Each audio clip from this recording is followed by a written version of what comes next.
Welcome back to the channel. Welcome back to Gaming News Weekly. I know I kind of missed it last week. I think I missed it last week, but that's fine. We're going to make up for it.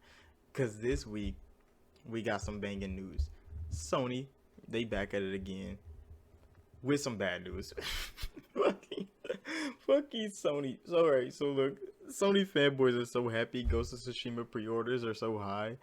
And they were boasting about it. There were Sony fans talking.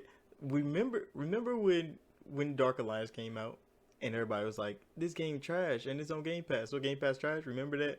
I think I put it in the last Gaming News Weekly I did. Uh, they're promoted Dungeons and Dragons Dark Alliance because it's selling well on PlayStation, and I'm like, don't this game have like a 50? Like, didn't this game get destroyed? People was talking down on Xbox. Maddie, that nigga Maddie. Oh my gosh, bro. And now it's selling well on PlayStation. People are happy about it. And it's like, y'all happy y'all bought a trash game that we got to play for free. But alright, we done with the Sony bad news, I think. No, we're not. We're not done with the Sony bad news. Because indie devs, oh my goodness. So it was a whole lot of indie devs. They were in an interview.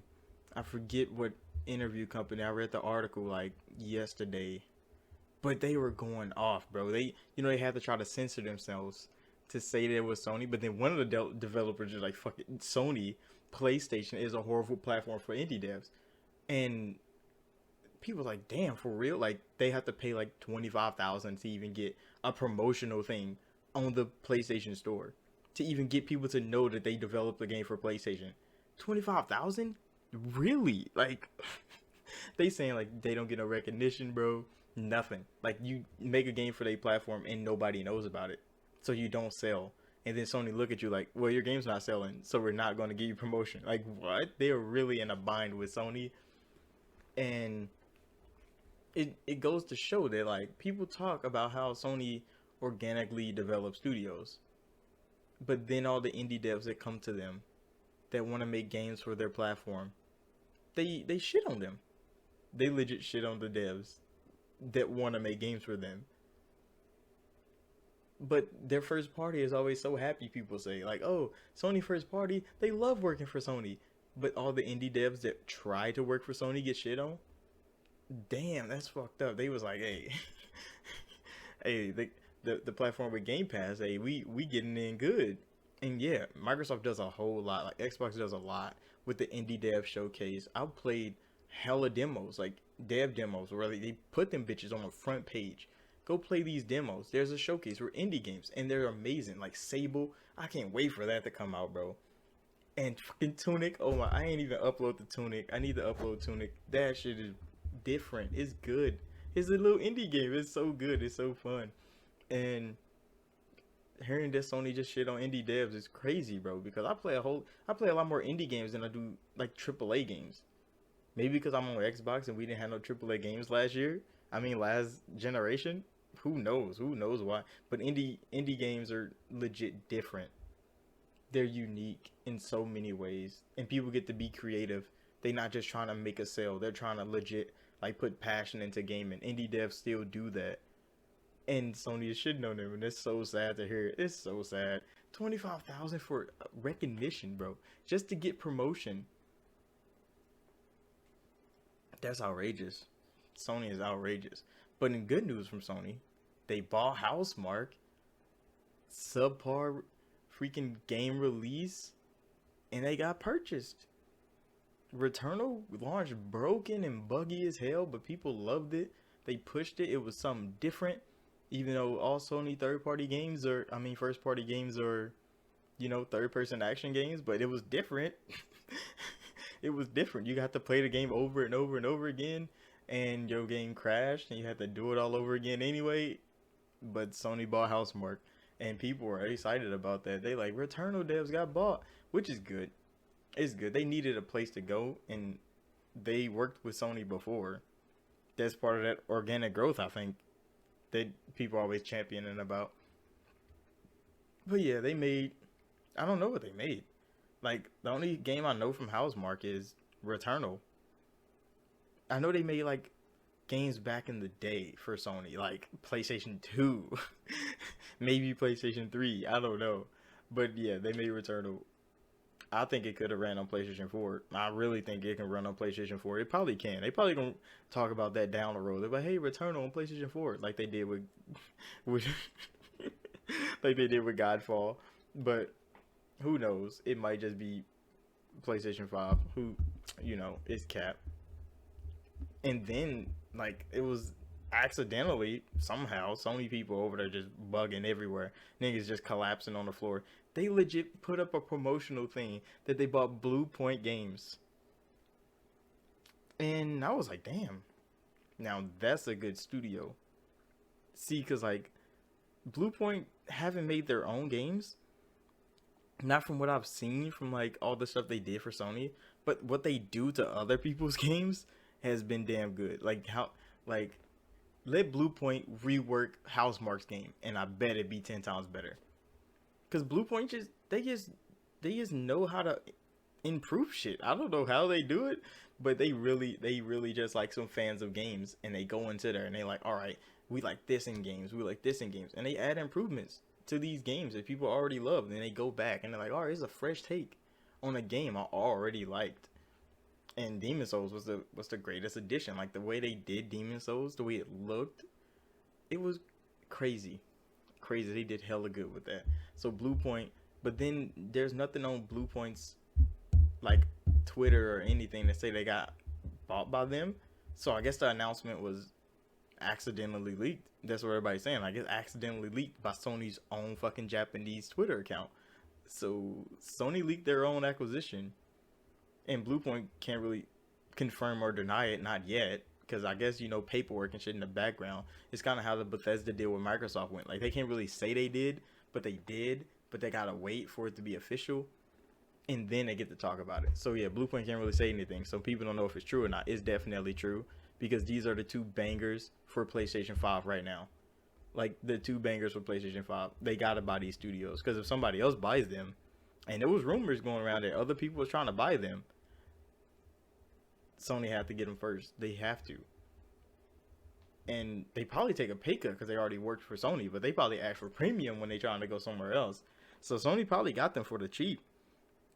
And it's going to be good for them. It's going to be good that they get to add those in, because Microsoft has like 30 fucking studios over there. Like 30 teams making games all year round for for Game Pass. Sony needs some more firepower, bro, because they only got like 3 hitters. And they just added Housemarque, so I guess they can have 4 hitters if Housemarque start hitting, because I don't really know if Returnal is actually a hit, or is people just excited for a new game from PlayStation. And Bluepoint don't make their own games, so I heard rumors that they're making Metal Gear Solid over, which that's probably gonna be a fucking banger. But who knows? Who knows? Those are just rumors out here.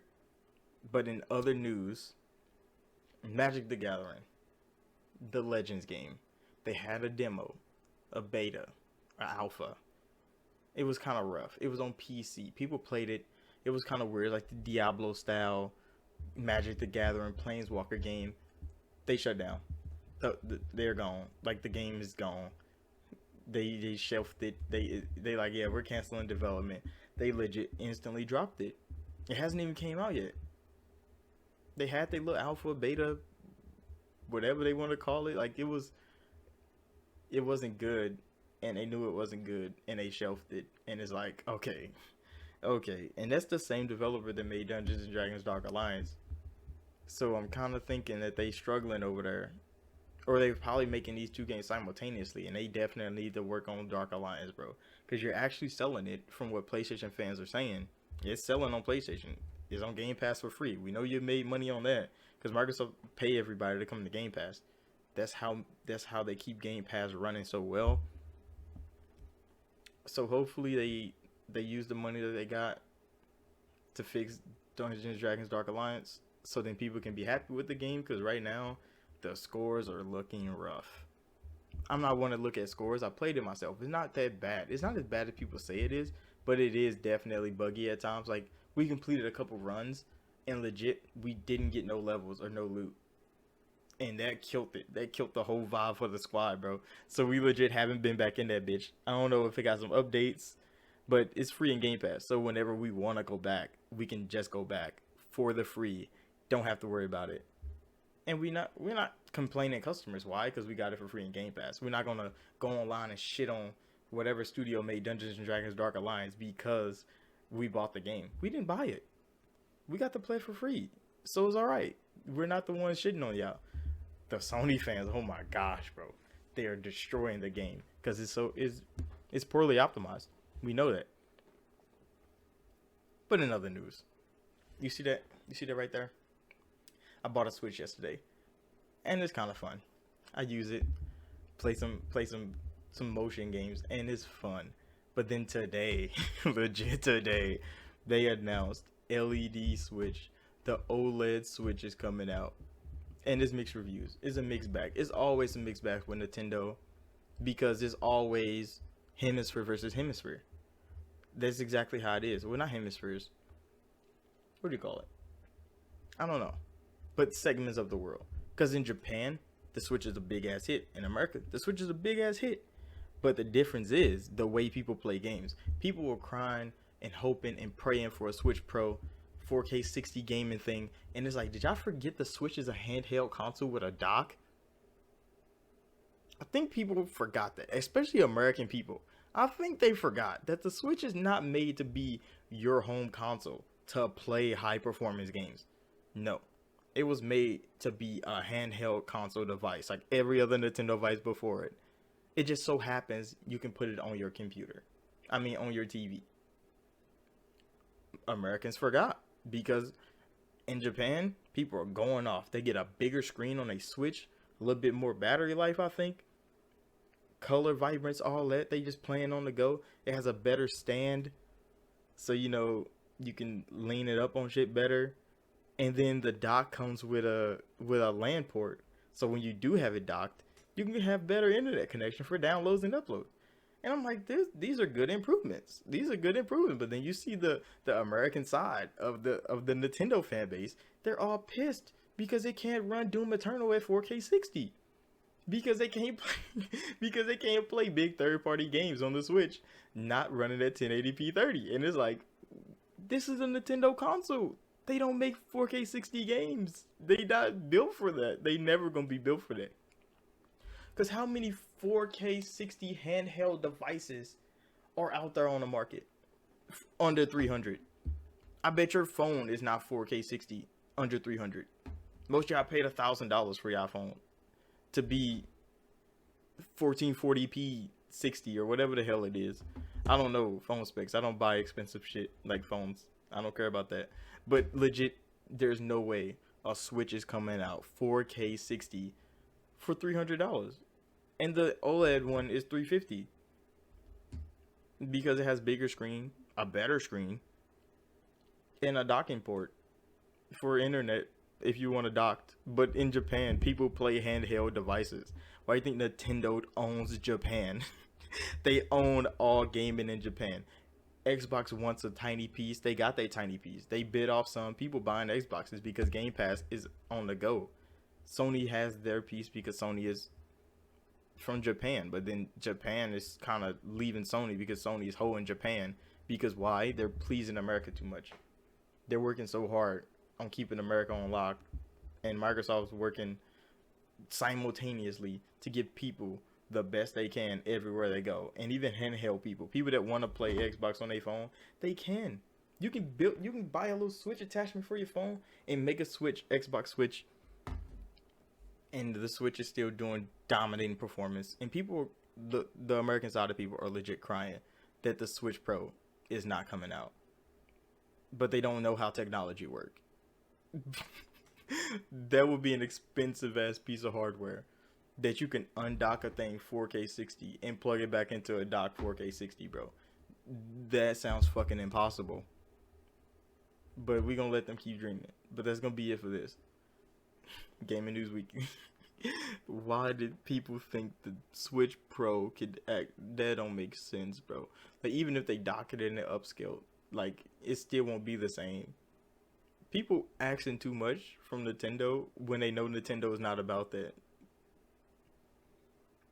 And why are y'all trying to play 4K 60 games on the Switch, bro? I don't understand. People forgot that it's a fucking handheld device. You can play that bitch on the go. You can play Skyrim on the bus, in the bathroom, on the toilet, bro. Like, it's not made for you to be playing Doom Eternal at 120 frames per second. Like, stop it with the Switch shit. But yeah, that's gonna be it. So thank you all for watching. Like, subscribe if you're new. And I'll see y'all in the next video.